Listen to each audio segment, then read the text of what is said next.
Hey, can you go take the garbage out now? No, I can't do it right now. You said you were going to do it 30 minutes ago. Yeah, but I'm in the middle of something right now. I just can't do it You're right in now. the middle of a freaking video game right now. And I've been cleaning for the last 2 hours while you've been in here. Okay, well, this is a really important part. Give me a minute, please. Oh, it's important. Okay. All right. We know what else is important? Taking out the freaking garbage. Hope you saved it. Are you kidding me?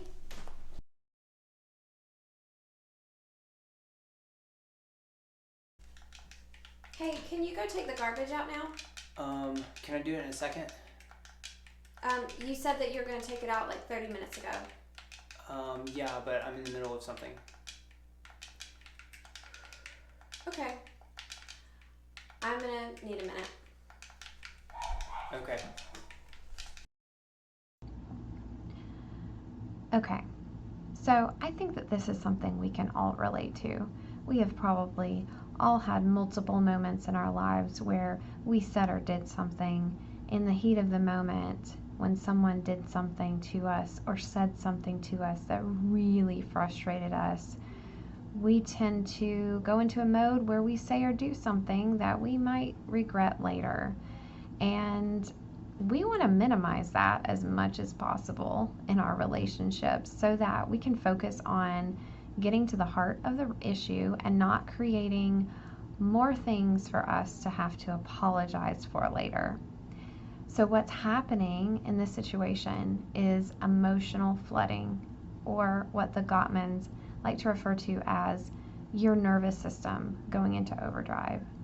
So if we're looking at a picture of the brain, on the most basic of levels, we have your brainstem and your lower brain, which is responsible for survival, which is where your heartbeat, breathing, those autonomic processes are going on behind the scenes that you don't have to think about. This goes into overdrive when you are in what your body thinks is a crisis or fight or flight mode. Then you have your mid-limbic brain, which is where emotional processing, learning, and motivation happens. You also have your prefrontal cortex, and this is where executive functioning happens.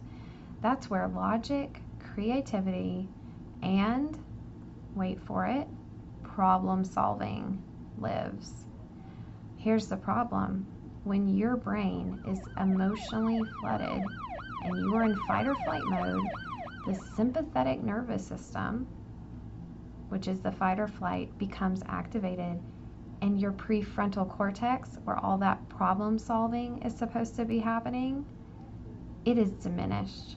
So now you have less ability to reflect, contemplate, or even use logic in that moment. So the next question you might be asking is, okay, this makes sense, but how do I know that I'm emotionally flooded? The telltale sign is increased heart rate. You are flooded when your heart rate reaches between 80 and 100 beats per minute. Other symptoms are shaking, shutting down, clenched muscles, and even having difficulty forming thoughts. Really, you can't even hear what your partner is saying.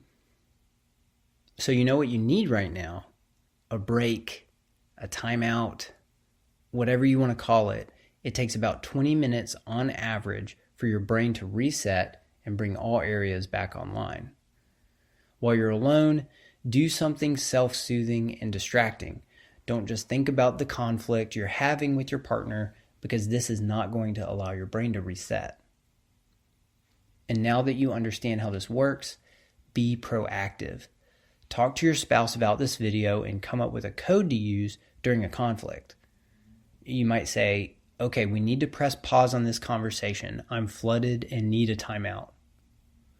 The biggest thing to remember, though, is that once you have calmed down, you need to go back and calmly address the conflict with your spouse.